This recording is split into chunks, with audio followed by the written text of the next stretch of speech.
ओं स्थापकाय च धर्मस्य सर्वधर्मस्वरूपिणे अवतार वरिष्ठाय রামকৃষ্ণায় তে নমঃ। সে কখনো বালক, কখনো জড়, কখনো উন্মাদ, কখনো পিশাচ।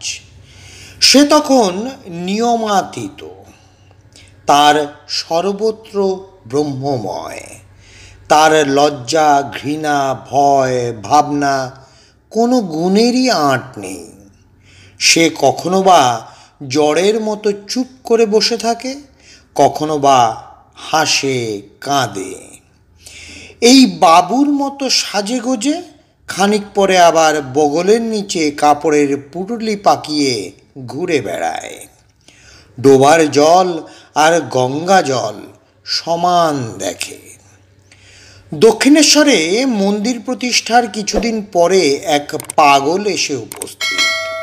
এক হাতে একটা কঞ্চি, অন্য হাতে একটা ভাঁড়, পায়ে ছেঁড়া জুতো। গঙ্গায় ডুব দিয়ে উঠে কোচরে কি ছিল তাই খেলো। তারপরে মন্দিরে গিয়ে স্তব করতে লাগলো। গমগমে শব্দে কেঁপে উঠল মন্দির। ভাত জোটেনি, অতিথিশালার পাত কুড়িয়ে খেতে লাগলো ভাত, পথের কুকুরের মতো। এমনকি পথের কুকুরদের সরিয়ে সরিয়ে কাড়াকাড়ি করে খেলো। হলধারী ছুটে এলো মন্দির থেকে, লোকটার পিছু পিছু ধাওয়া করলে। বললে, তুমি কে? পাগল বললে, চুপ, কাউকে বলিসনি, আমি পূর্ণজ্ঞানী। পূর্ণজ্ঞানী?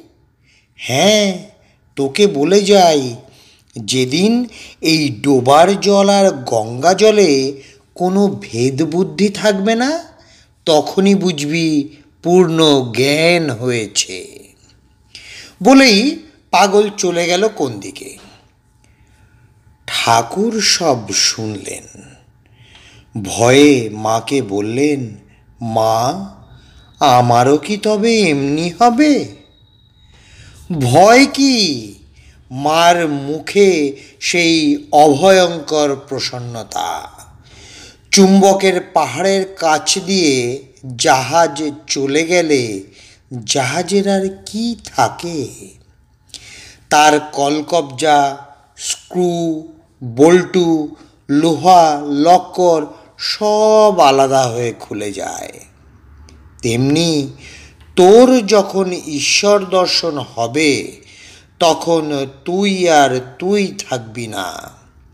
তুই তো কাঠ নোস যে পোড়ালে ছাই থাকবি। তুই কর্পূর, পোড়ালে তোর কিছুই বাকি থাকবে না। নুনের পুতুল হয়ে নামবি তুই লবণের সমুদ্রে। তোর ভয় কি? তোর তো আমি আছি, মৃন্ময়ী আধারে চিন্ময়ী মা। জয় ঠাকুর রামকৃষ্ণ পরমহংসদেব, জয় ঠাকুর রামকৃষ্ণ পরমহংসদেব, জয় ঠাকুর রামকৃষ্ণ পরমহংসদেব। আজকের পাঠের তথ্যসূত্র অচিন্ত্য কুমার সেনগুপ্ত। জয় ঠাকুর।